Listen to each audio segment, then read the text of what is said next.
Wilson had a really hard time compartmentalizing. And in fact, Wilson, now this wasn't his extramarital affair, but after Wilson's first wife died, Wilson then fell head over heels in love with Edith Galt, who became his second wife.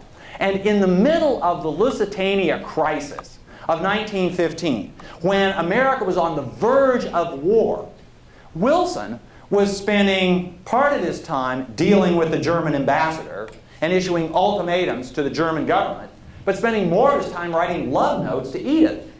And it's all there in the Wilson papers. Anyway, so,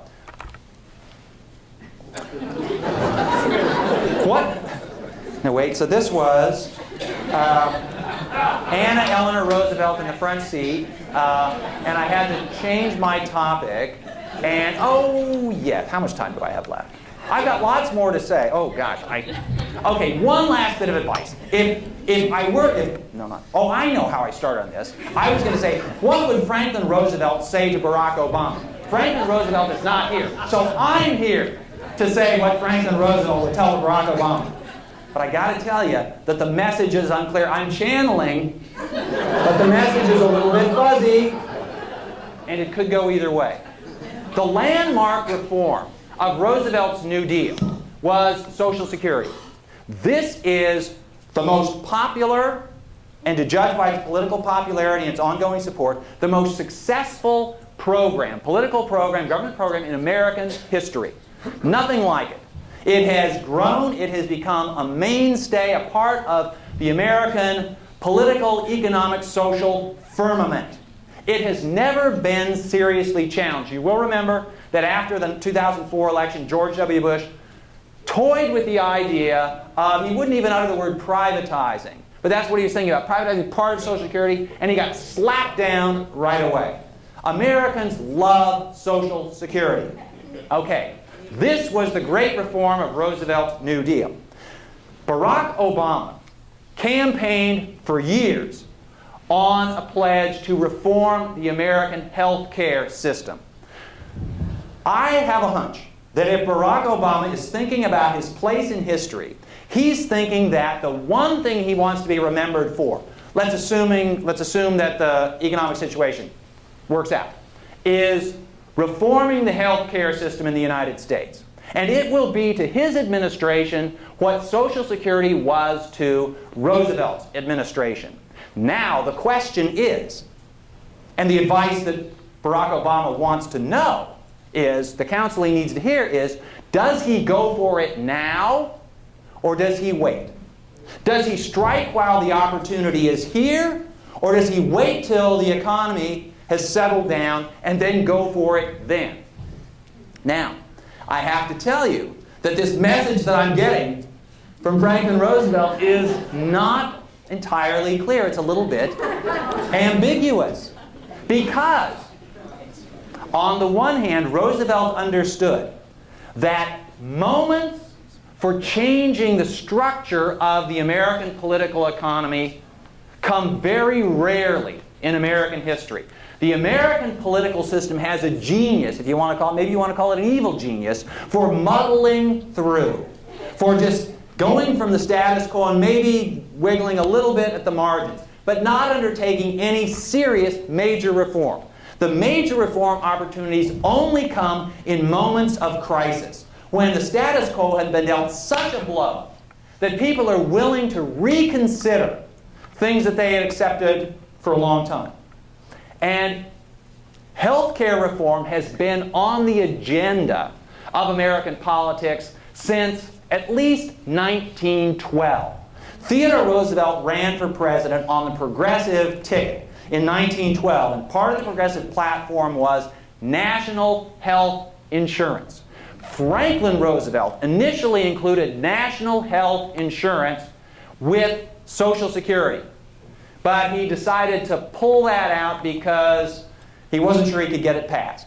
And he thought that the Social Security system that did get through was a big enough bite out of the apple at that time. Harry Truman tried to get national health insurance passed. Lyndon Johnson thought about national health insurance but settled for Medicare, which is national health insurance for people 65 and older. The Clinton administration tried for national health insurance, or the equivalent. I mean, it's basically health care reform. And Barack Obama could very easily say, now is the moment.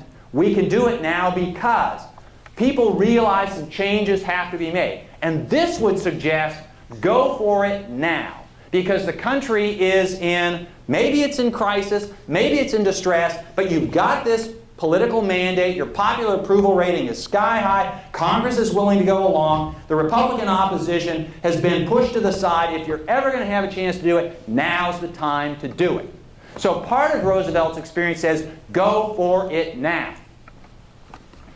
But another part of Roosevelt's experience says, maybe not.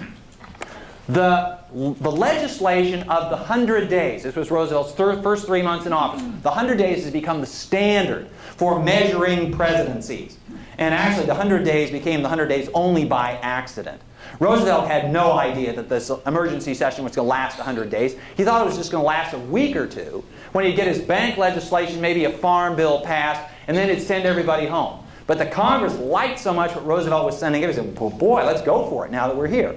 And some of the legislation of the 100 days had a lasting effect on the American political system. I described the meltdown of the banking system during the beginning of 1933 and how Roosevelt had to declare this national bank holiday. And we've seen nothing like it.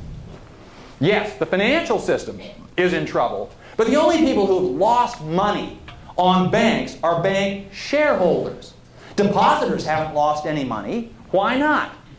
Because of FDIC, the Federal Deposit Insurance Corporation. You don't need to run down and get your money out of the bank because you know that if your bank closes, the federal government's going to pay off the amount that you had in there. And therefore, you just, hey, I'm not worried. The FDIC was one of the landmark pieces of New Deal legislation. It was passed in the 100 days. The Glass-Steagall Act. The Glass-Steagall Act, which prevented banks, commercial banks, from playing the stock market with their depositors' money, was another landmark piece of legislation and prevented anything like the great stock market crash of 1929. Until, what happened to Glass-Steagall? It was repealed in 1999. And a lot of people, I think, people are going to look back on that as kind of the beginning of the debacle we're in now.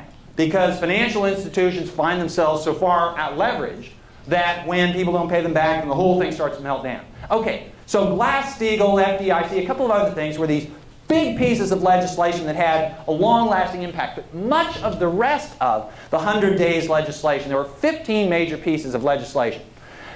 Some of them were quick fixes. The CCC, the Civilian Conservation Corps, was to put people to work, young people to work who didn't have jobs. Once the economy revived, there was no need for the CCC and it went out of business.